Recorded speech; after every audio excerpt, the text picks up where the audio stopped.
فإذا جاء أجلهم لا يستأخرون ساعة ولا يستقدمون। এক মুহূর্ত বিলম্ব হবে না, এক মুহূর্ত আগেও মালাকুল মউত আসবে না। যথা সময়ে মালাকুল মউত চলে আসবে।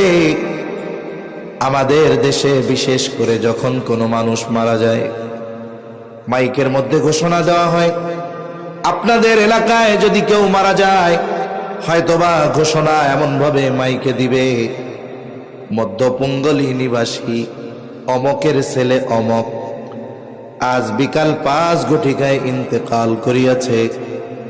আগামীকাল সকাল 8 ঘটিকায় মধ্যপঙ্গলী জামে মসজিদের সামনে তার নামাজে জানাজা অনুষ্ঠিত হবে। সকল ধর্মপ্রাণ মুসলমানদেরকে মরহুমের জানাজায় শরীক হওয়ার জন্য অনুরোধ করা গেল। যখন কোনো মানুষ মারা যায়, আপনাদের অঞ্চলে এইরকম ভাবে প্রচার হয় কি হয় না? এই যে মাইকের মধ্যে মৃত্যুর খবর প্রচার করা হলো, এখানে একটা আরবি শব্দ বলে, শব্দটা হলো ইন্তেকাল। ইন্তেকাল শব্দটি আরবি শব্দ।